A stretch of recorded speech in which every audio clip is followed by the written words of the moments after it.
देख रहे हैं वो छात्रों की खुशी है जो पिछले 24 दिनों से आंदोलन कर रहे हैं। लेकिन इस तस्वीर का दूसरा पहलू भी है। एक तरफ छात्रों की खुशी है तो दूसरी तरफ उन चयनित अभ्यर्थियों की निराशा और गुस्सा है जिन्होंने परीक्षा पास करके अपना चयन हासिल किया था। नमस्कार, जोहार, मैं दिवेश भारती और आप देख रहे हैं सार भारत।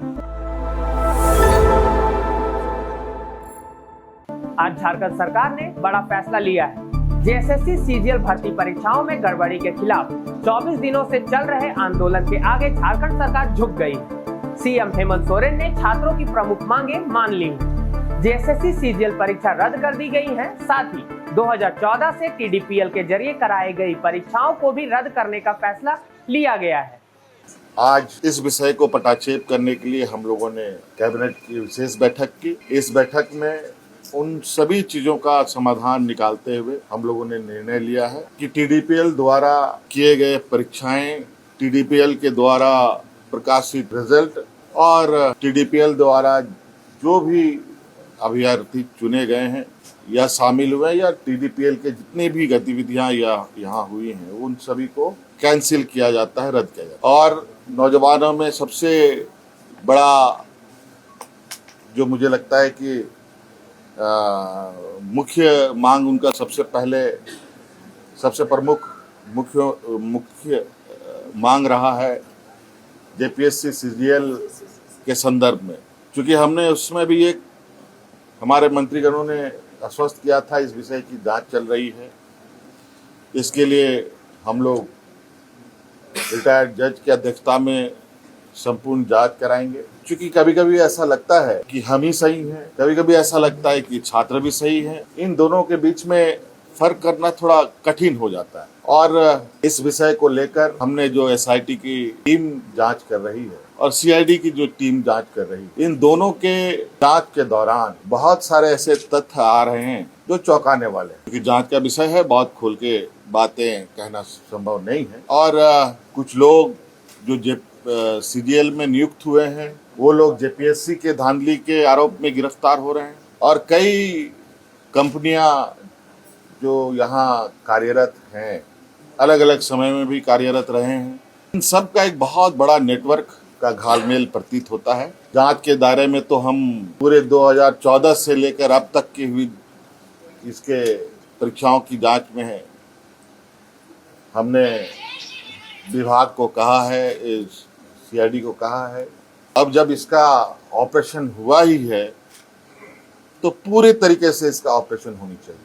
और जो हमें जानकारी सीजीएल को लेकर हम लोग के समक्ष बताया गया और उस तथ्यों को समझ बुझने के बाद आज कैबिनेट ने जेएसएससी सीजीएल को भी रद्द करने का निर्णय लिया।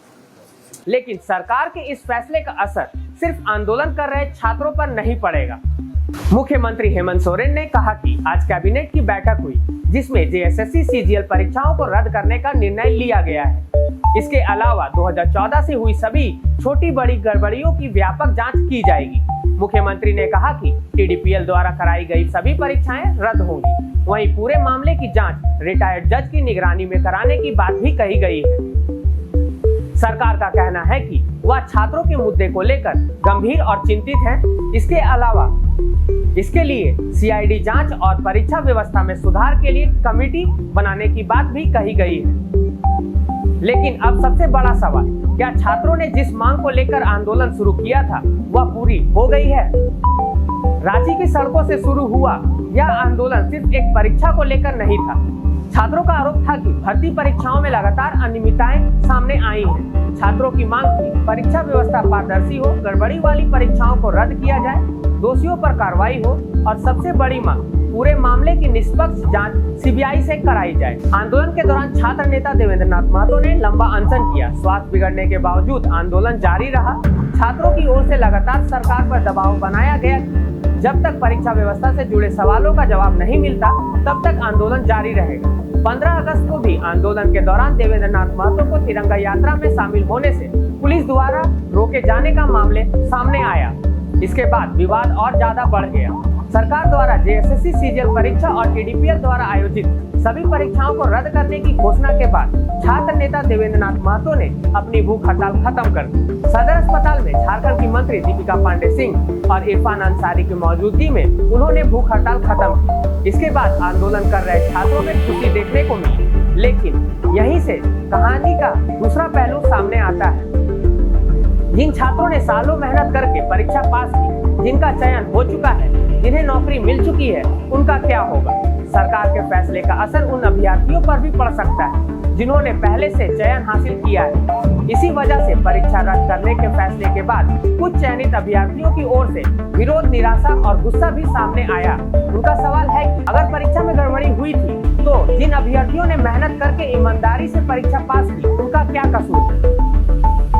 यानी आज की तस्वीर में हमें दो अलग अलग तस्वीरें दिखाई दे रही हैं। एक तरफ छात्रों की खुशी है, 24 दिनों के आंदोलन के बाद उन्हें लग रहा है कि उनकी आवाज सरकार तक पहुंची है। दूसरी तरफ चयनित अभ्यर्थियों का निराशा और गुस्सा है।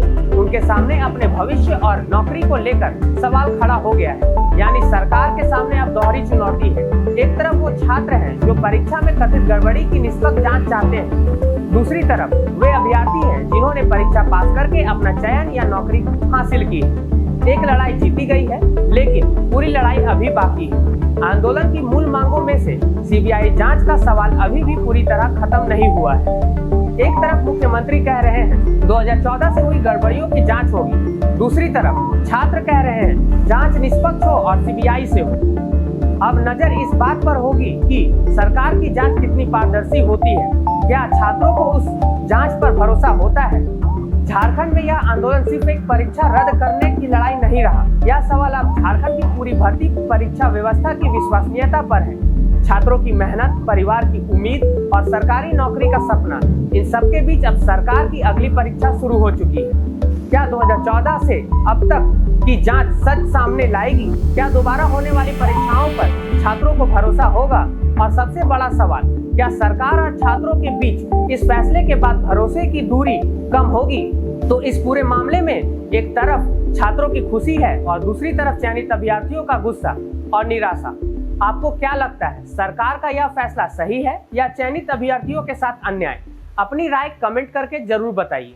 मैं हूं दिवेश, आप देख रहे हैं सार भारत। धन्यवाद।